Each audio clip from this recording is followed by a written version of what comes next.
اعوذ باللہ من الشیطان الرجیم بسم اللہ الرحمن الرحیم اللہم رب یسر ولا تعسر وتمم علینا بالخیر وبک نستعین یا فتاح یا کریم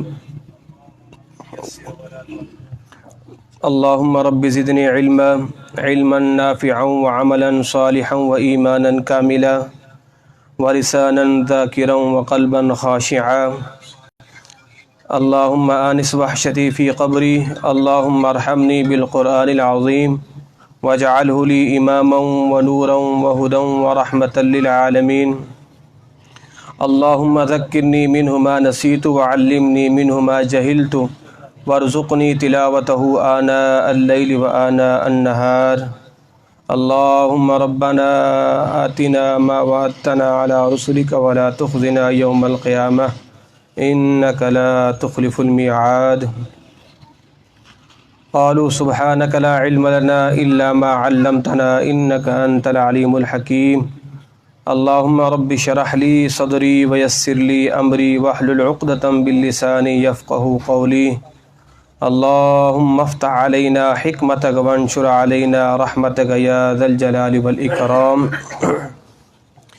ان اللہ وملائکتہ یصلون علی النبی یا ایھا الذین آمنوا صلوا علیہ وسلموا تسلیما اللہم صلی علی سیدنا مولانا محمد وبارک وسلم وصلوا علیہ صلاۃ و سلام علیک یا سیدی یا رسول اللہ۔ عزیزان گرامی قدر، آج ہم سورۃ بقرہ کا رکوع نمبر 10 تلاوت کریں گے،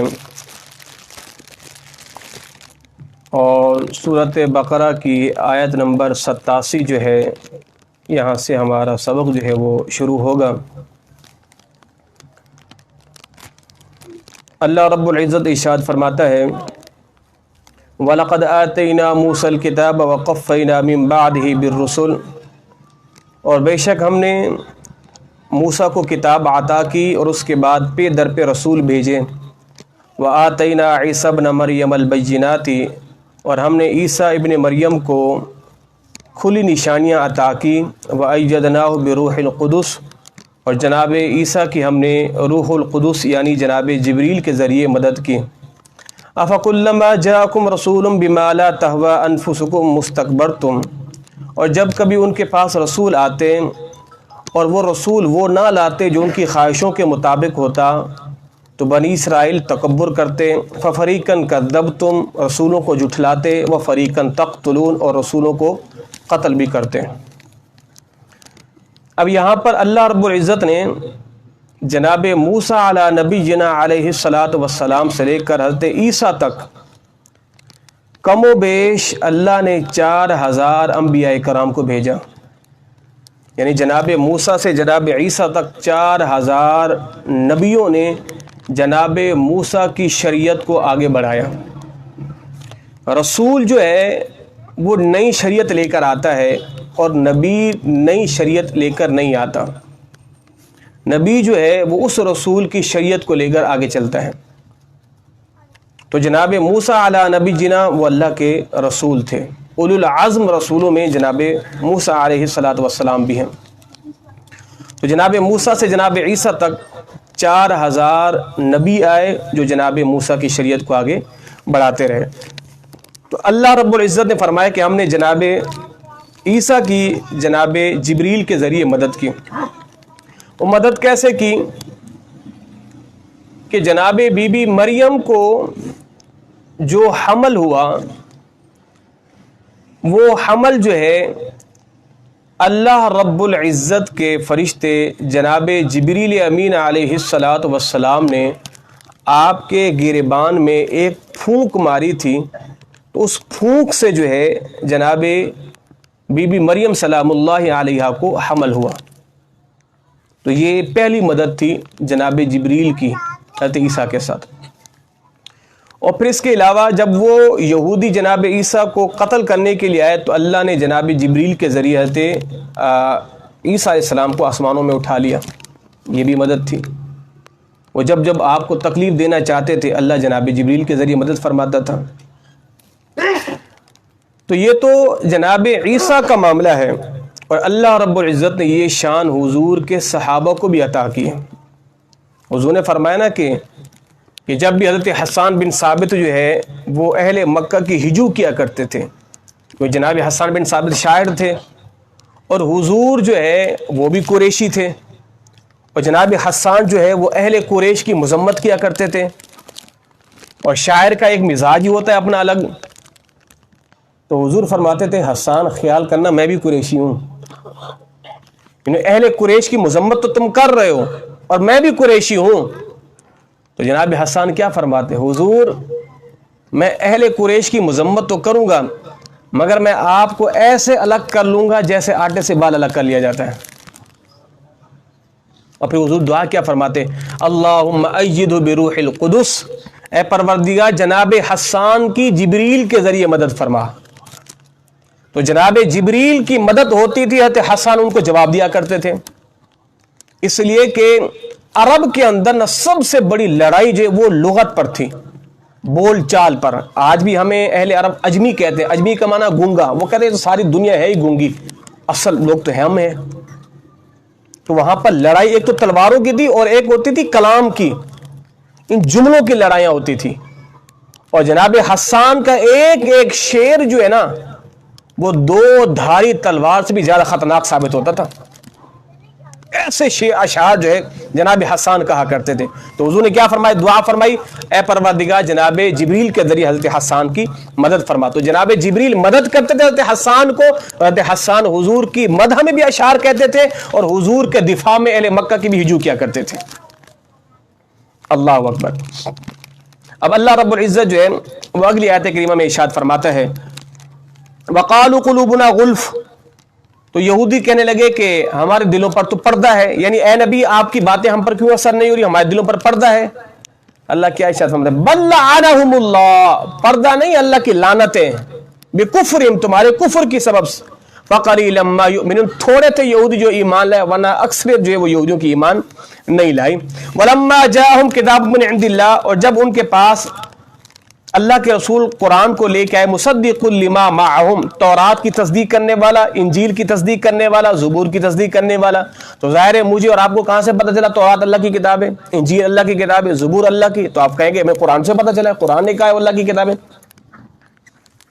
تو حضور جب ان کے پاس کتاب اللہ کو لائے تصدیق کرنے والی، وَقَالُوا مِن قَبْلُ يَسْتَفْتِحُونَ عَلَى الَّذِينَ كَفَرُوا، اور اس سے پہلے وہ دشمنوں پر فتح جو ہے حاصل کیا کرتے حضور کے وسیلے سے، یعنی جب حضور کی آمد نہیں ہوئی تھی تو یہ یہود جو ہے نا، یہود جب ان کی لڑائیاں ہوتی تھی نا تو یہ دعا کیا کرتے، اے پروردگار تجھے اس نبی کا واسطہ جو آنے والا ہے ہمیں تو فتح عطا فرما۔ حضور کے وسیلے سے اللہ ان کو فتح دیتا تھا دشمن پر، اور جب سرکار کی آمد ہوگی تو حضور کے انکاری ہو گئے۔ پہلے حضور کے وسیلے سے دعائیں مانگتے تھے۔ اچھا بڑے مزے کی بات ہے، یہودی ہو کر حضور کے وسیلے سے دعائیں مانگے، سرکار ابھی آئے بھی نہیں ہیں، اور اگر ہم حضور کے وسیلے سے دعا مانگے تو شرک آ جاتا ہے۔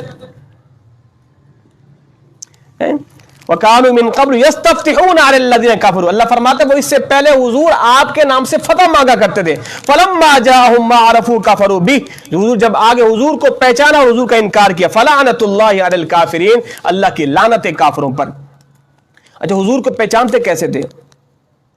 قرآن نے وہ بھی نقشہ بیان کیا ہے کہ جس طرح ایک ماں اپنے بیٹے کو جانتی ہے نا، قرآن کہتا ہے اے نبی وہ آپ کو ایسا جانتے تھے۔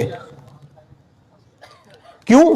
تورات کے اندر وہ ساری نشانیاں پڑھ ڈالی تھی حضور کی، وہ نبی کہاں آئیں گے، ان کی نشانیاں کیا ہے، سب کچھ پڑھ ڈالا تھا۔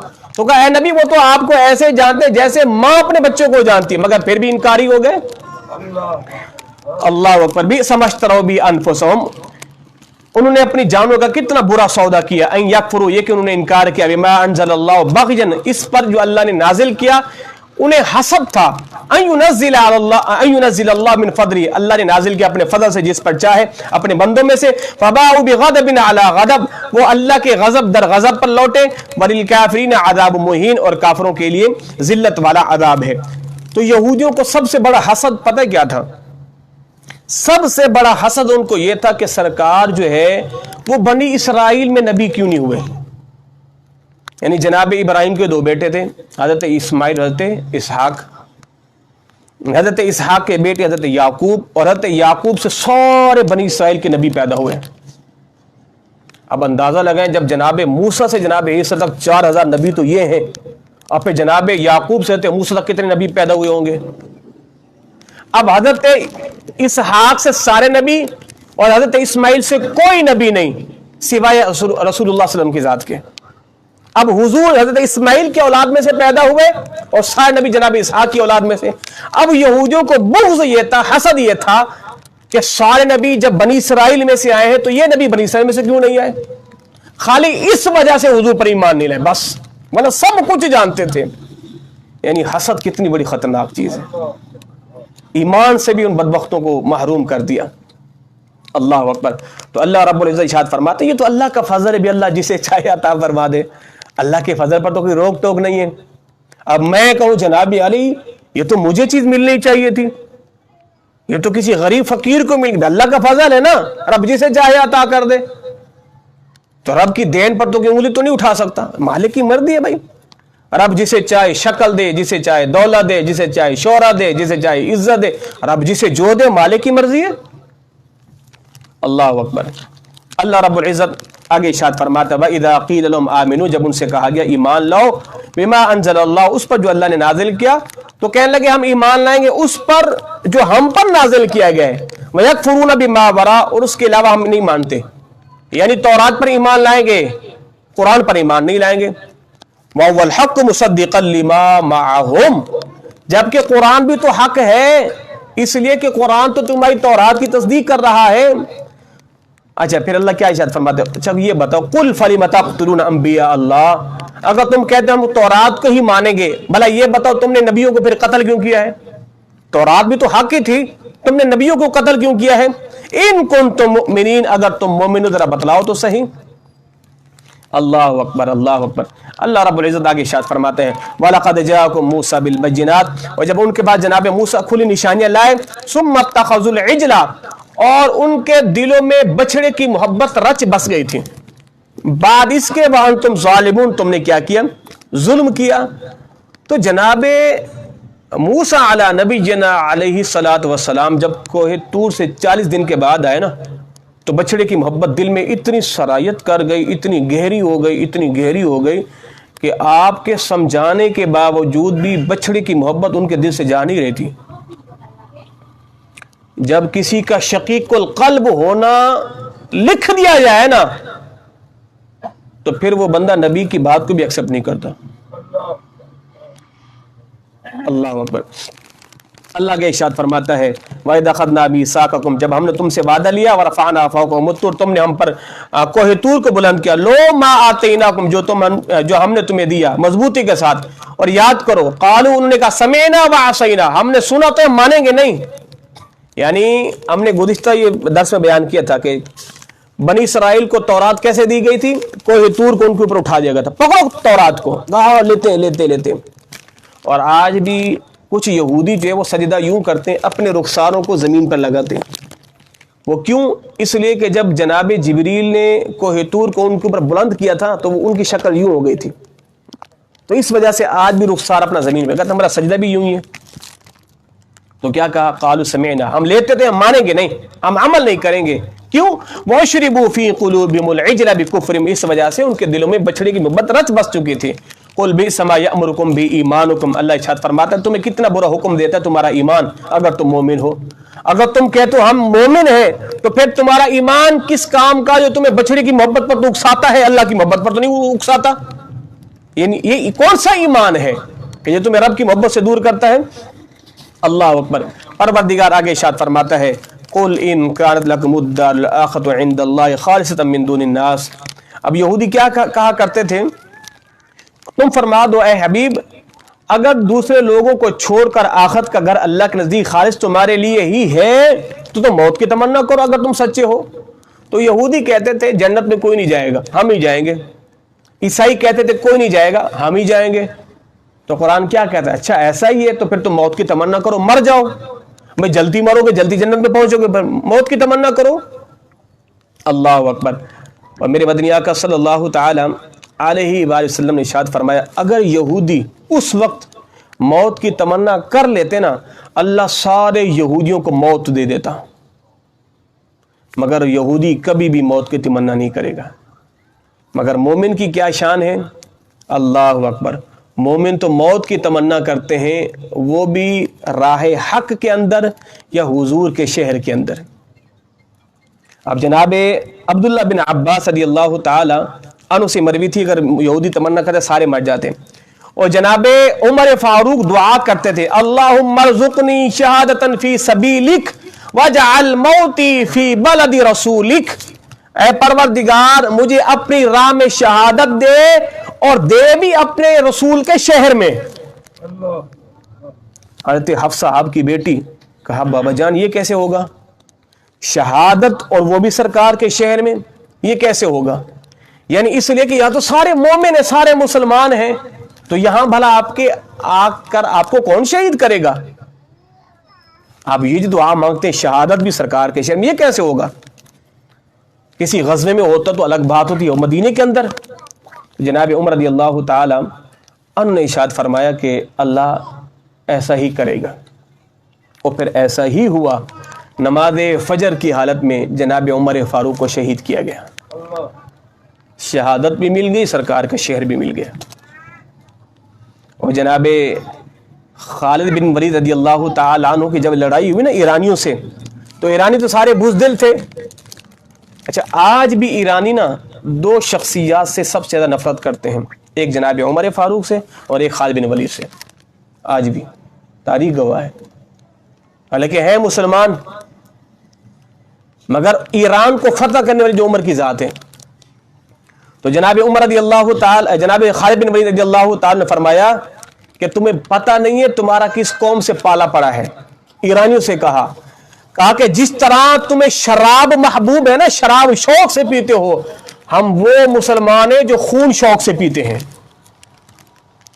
کافروں کا، ہم وہ مسلمان ہیں کہ جس طرح تمہیں شراب محبوب ہے اس سے زیادہ کہیں ہمیں رب کی راہ میں موت محبوب ہے،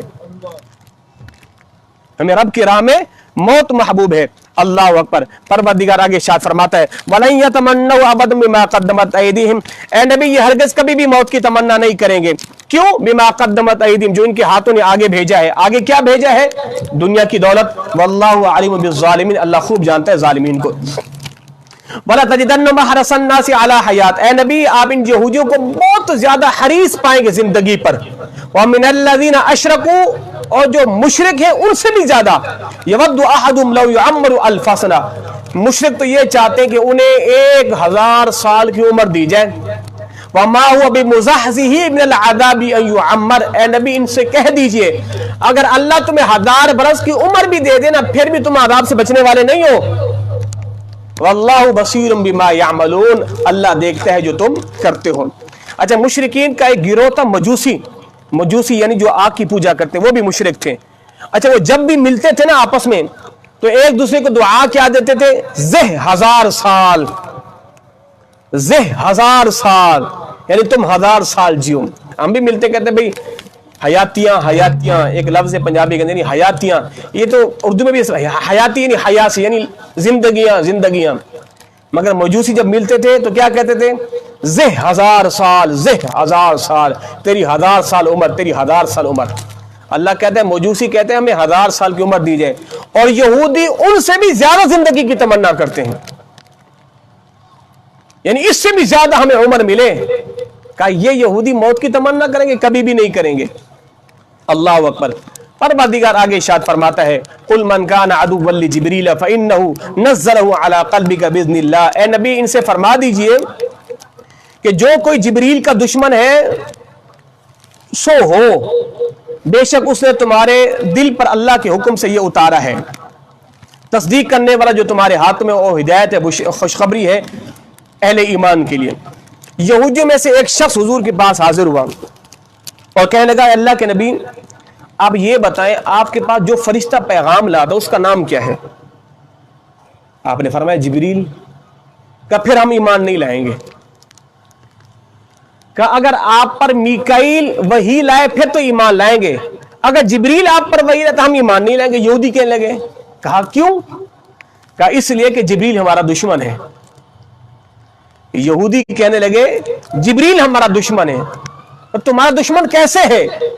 کہا کہ یہی جبریل تھا کہ جس نے ہمارے آبا و اجداد پر کوہ طور کو اٹھایا، یہی جبریل تھا کہ جس نے جو ہے اللہ رب العزت کے عذاب کا کوڑا ہم پر برسایا، تو ہم جبریل کے جو ہے آپ پر آتا تو ہاں اللہ سے کہے میکائیل آئے پھر ایمان لائیں گے۔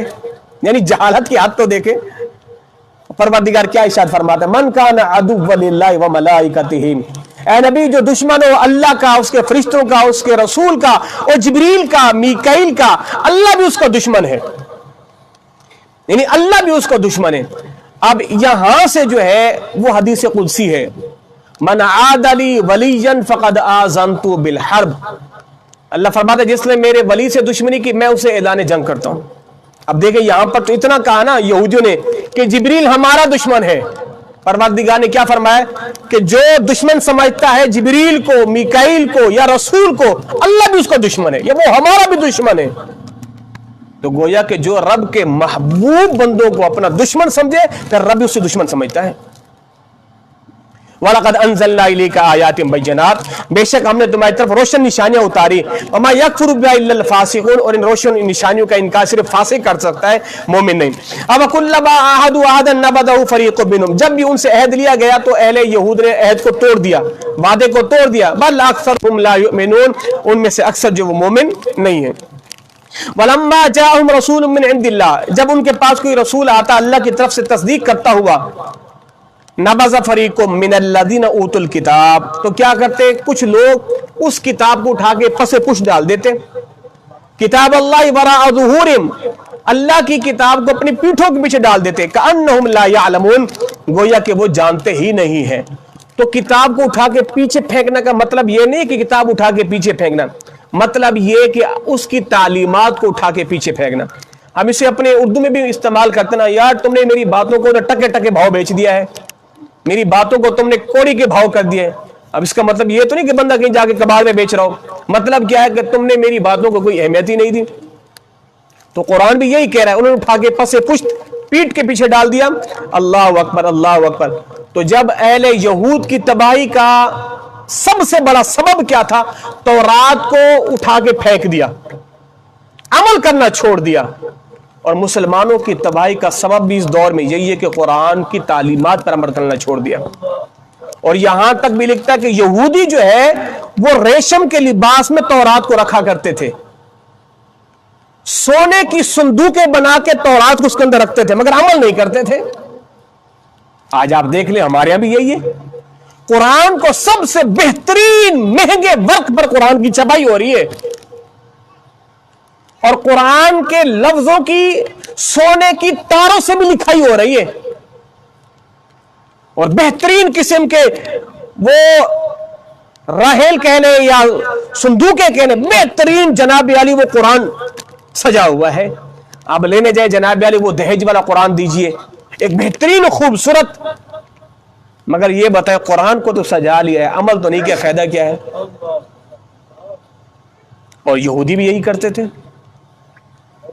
اللہ اکبر۔ اور یہی جو ہے ہماری پستی کا سبب ہے۔ اے نبی ان سے کہہ دو رائنا نہ کہے، یہ کہے وقول انظرنا، اے نبی ہم پر نظر رحمت کرے اور سنو کافروں کی دردناک عذاب ہے۔ اچھا رائنا اس کا معنی ہے رعایت کرنا، مگر یہودی کیا کرتے تھے، وہ اس کو تھوڑا سا نا کھینچ کر بولتے تھے، یعنی رائنا میں سے لفظ ہے رائنا، اور وہ کھینچ کر رائنا۔ اب اس کے اندر معنی میں تبدیلی آ گئی، رائنا کا معنی ہے ہم پر رعایت کریں، اور رائنا کا معنی ہے ہمارا چرواہا۔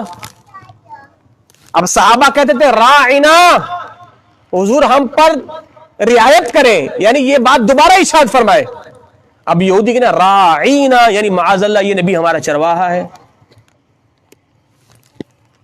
حضرت سعد بن عبادہ نے تلوار اٹھا لی کہ خبردار آج کے بعد کہا تو کہا ہمیں کیوں کہتے ہو، صحابی بھی تو کہتے ہیں رائنا۔ دیکھیں نا اس مالک کو اس کی حبیب کی شان کتنی محبوب ہے، رب نے وہ لفظ ہی بدل دیا۔ اے صحابہ اب رائنا کہنا ہی نہیں. لفظ تو ٹھیک تھا مگر یہ بگاڑ کے حضور کی توہین کرے, آج کے بعد تم نے رائنا کہنا ہی نہیں ہے. تو مالک پھر کیا کہیں؟ تو لو لفظ یہ کہو انظرنا, اے نبی آپ ہم پر نظر رحمت کریں. راعینا چھوڑ دو, ہم دیتے ہیں نا لفظ, رب دے رہا ہے, ہم دیتے ہیں, یہ کہو انظرنا ہم پر نظر رحمت کریں. تو جو صحابہ سامنے تھے وہ کہتے تھے انظرنا. آج 15 صدیوں بعد ہم یہی کہتے ہیں یا رسول اللہ انظر حالنا, اے اللہ کے رسول ہمارے حال پر نظر رحمت کیجیے. تو گویا کہ رب کو یہ بات بھی پسند نہیں کہ میرے نبی کی کوئی شان میں تو ہلکی سی میرے نبی کو توہین کریں. اللہ اکبر. اگلی آیت کریمہ ما یود الذین کفروا, اے نبی یہ جو کافر ہیں, یہ جو مشرک ہیں, یہ نہیں چاہتے کہ آپ پر کوئی بھلائی اترے. ہاں اللہ خاص کر دیتا ہے اپنی رحمت جس پر چاہے, اللہ فضل والا ہے. ما ننسخ من آیت او ننسیها, جب کوئی آیت ہم منسوخ کریں یا بھلا دیں تو اس کی مثل ہم لائیں یا اس سے بہتر, اللہ خوب جانتا ہے, اللہ ہر چیز پر قادر ہے. دیکھیں قرآن کے اندر نا چند ایک ہی ایسی آیات ہیں, ایک ہوتی ہے ناسخ اور ایک ہوتی ہے منسوخ. اب یہ جو آپ کو میں بات بتانے لگوں نا ناسخ منسوخ, ہمارے درس نظامی کے اندر یہ ناسخ منسوخ کی بحث جو ہے وہ اصول تفسیر کا پڑھنے والا طالب علم 5ویں یا 6 درجے میں جا کے پڑھتا ہے. ناسخ اور منسوخ. اب اس کو میں آسان لفظوں میں آپ کو یوں سمجھاتا ہوں, ایک ہے ناسخ اور ایک ہے منسوخ. منسوخ آپ سمجھتے ہیں کہ جس چیز کو ختم کر دے جائے وہ کہتے ہیں منسوخ ہو گئی. ناسخ کا معنی ہے اس کو ختم کرنے والی. تو قرآن کے اندر بھی ایسی آیات ہیں جو پہلے تھی اب وہ نہیں ہے, یا ایسی آیات ہیں وہ تلاوت کے اندر تو ہے ان کا حکم نہیں ہے. احادیث کے اندر بھی ایسا ہے, اللہ کے نبی کا پہلے حکم تھا اب وہ نہیں ہے, جو پہلے تھا وہ منسوخ ہو گیا ہے, جو اب ہے وہ کیا ہے ناسخ ہے. اب جیسے سمجھیے حضور نے فرمایا کہ قبرستان نہیں جایا کرو, سرکار نے پہلے فرمایا تھا, اس لیے کہ ابھی ابھی تم نے بت پرستی کو چھوڑا ہے تو کہیں قبروں پہ جا کے تم پھر جو وہ بت پرستی میں نہ لگ جاؤ, قبرستان نہیں جایا کرو. پھر حضور نے ایک عرصے کے بعد فرمایا کہ ہاں اب قبرستان جایا کرو. تو جو پہلے والا حکم تھا وہ کیا ہو گیا منسوخ, اب یہ کیا ہو گیا ناسخ. اس نے اس کو کیا کر دیا ختم کر دیا. قرآن کے اندر بھی ایسا ہے, قرآن کے اندر بھی ایسا ہے. ایک صحابی کہتے ہیں کہ رات کو میں تہجد کے لیے اٹھا اور سورۃ فاتحہ کے بعد میں نے ایک سورت یاد کی ہوئی تھی کہ میں رات کو اٹھ کے پڑھوں گا. تو جب میں رات کو اٹھا نا وہ سورت مجھے بھول گئی. ایک اور صحابی کہتا ہے کہ وہ سورت مجھے بھی یاد تھی, جب میں اٹھا تو مجھے بھی بھول گئی. ہمارے پاس لکھی ہوئی تھی, جب صبح کو جا کر دیکھا تو تختی کے اندر بھی آیت ہے ہی نہیں. تو حضور کی بارگاہ میں حاضر, حضور یہ کیا ہے؟ ہم سب کے سینوں سے وہ صورت چلی گئی, لکھی ہوئی تھی تو وہ بھی اڑ گئی. تو حضور نے فرمایا ہاں اب وہ صورت جو ہے وہ آیت جو منسوخ ہو چکی ہے, وہ جو ہے منسوخ ہو چکی ہے. تو اسی طرح چند آیات بینات ان کا حکم بھی منسوخ, ان کی تلاوت بھی منسوخ, اور چند ایسی آیات بھی ہیں کہ جو قرآن میں تو ہیں مگر ان کا حکم منسوخ ہے. مثال کے طور پر لا یکلف اللہ نفسا الا وسعها, پہلے قرآن کی ایک آیت تھی کہ ہر ایک جان نے جو کمایا اس کو ملے گا. اب صحابہ کرام حضور اگر ہمارے ذہن میں خیالات آئیں تو وہ تو ہمارے کنٹرول میں نہیں ہے, کیونکہ اللہ اس پر بھی ہماری پکڑ کرے گا. کہا ہاں کرے گا. اب یہ آیت قرآن میں ہے مگر اس کا حکم منسوخ ہو گیا ہے. کہا دیکھو یہ خیالات تمہارے کنٹرول میں نہیں ہے, اب اس پر پکڑ نہیں ہوگی, تمہاری اس پر پکڑ ہوگی جو تم کر سکتے ہو, تمہاری اس پر پکڑ ہوگی جو تم کر سکتے ہو. تو یہ جو آیت ہے یہ تلاوت میں تو موجود ہے مگر حکم اس کا کیا ہو گیا ہے منسوخ. اور چند ایسی آیات ہے جو تلاوت کے اندر بھی نہیں اور حکم کے اندر بھی نہیں ہے. اللہ اکبر. آخری آیت طیبہ الم تعلم ان اللہ لہ ملک السماوات والارض, کیا تمہیں معلوم نہیں ہے اللہ ہی کے لیے جو کچھ آسمانوں میں جو کچھ زمین میں ہے. وما لکم من دون اللہ, اللہ کے علاوہ کوئی نہیں ہے تمہارا, نہ کوئی ولی ہے نہ تو تمہارا کوئی مددگار ہے. ام تریدون ان تسألوا رسولکم, اے اہل مکہ کیا تم میرے رسول سے سرکار مدینہ سے ایسے سوال کرتے ہو کہ جیسے تم نے اس سے قبل جناب موسیٰ سے سوال کیے تھے؟ جناب موسیٰ سے کیا کہا تھا؟ اے موسیٰ تب ہم آپ پر ایمان لائیں گے اللہ کو ہمارے سامنے کرو، ہم رب کو دیکھیں گے پھر ایمان لائیں گے، اللہ ہم سے کلام کرے پھر ایمان لائیں گے۔ تو اہل مکہ سے کہا کہ تم بھی وہی سوال کرو گے جو قوم موسیٰ نے کیا تھا؟ وَمَن يَتَبَدِّلِ الْكُفْرَ بِالْإِيمَانِ کہ تم بدل دو گے ایمان کو کفر کے ساتھ، فَقَدْ ضَلَّ سَوَاءَ السَّبِيلِ دیکھو اگر تم نے ایسا کیا تو تم بہت بڑی گمراہی میں پڑ جاؤ گے۔ وَدَّ كَثِيرٌ مِّنْ أَهْلِ الْكِتَابِ اور بہت سے جو اہل کتاب کیا چاہتے ہیں وہ تمہیں پھیر دیں ایمان لانے کے بعد۔ حضرت عمار بن یاسر اور ایک اور صحابی ہیں، ان کے پاس یہودی آئے اور کہا ہم آپ کو بہت مال دیں گے، بہت دولت دیں گے، آپ اسلام کو چھوڑ دو، ہمارے پاس آ جاؤ۔ کہا کہ نہیں۔ اچھا کعب بن مالک وہ صحابی ہے کہ جن سے میرے نبی 40 دن تک ناراض رہے، 40 دن تک۔ ان کے پاس ایران سے کیسر سے خط آیا، کہا ہمیں پتہ چلا ہے تمہارا نبی تم سے ناراض ہے، ایسا کرو ہمارے پاس آ جاؤ، ہم تمہیں دولت بھی دیں گے، سب کچھ دیں گے، ہمارے پاس آ جاؤ، سنا ہے وہ تم سے ناراض ہیں۔ جناب کعب بن مالک نے وہ خط پھاڑ دیا، کہا کوئی بات نہیں، ناراض ہیں تو کیا ہوا، کبھی تو شفقت فرمائیں گے۔ ان کو پیشکش ہوئی، صبح کے حضور کو کہا حضور یہ ہمیں آفر کر رہے تھے اور ہم نے ٹھکرا دی۔ حضور فرمایا تم نے بہترین کام کیا ہے۔ تو کیا ہوا وہ ناراض ہو گئے تو کیا ان کا در چھوڑ دیں گے؟ کسی سے باپ ناراض ہو گیا، کس نے کہا تیرا باپ تو ہے ہی ظالم، چھوڑ نہیں جائے گھر، کیوں نہیں جاؤ بھائی، ناراض ہو گئے تو ہو گیا ہے تو باپ نا، در چھوڑ دوں گا میں؟ اور قبلہ بابا جی خادم حسین رضوی رحمۃ اللہ فرمایا کرتے تھے، نصیحت کرتے تھے اولادوں کو، دیکھو اگر تمہارا باپ تمہیں تھپڑ مارے نا تو سر جھکا لو، اگر اس کا مارنے کو دل کر رہا ہے، کوئی چیز ڈھونڈ رہا ہے نہیں مل رہی نا، اپنی چپل اتار کے دے دو، یہ لو اس سے مارو۔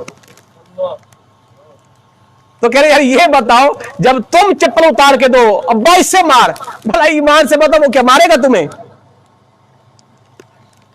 تم نے سرنڈر کر دیا، یہ لو ابا جی مارو، تھپڑ مارا پھر جھکا لو، مارو جی جتنا مارنا ہے، بس ختم، یا تم نے بات ہی ختم کر دی اور کیا مارے تیرے کو میں؟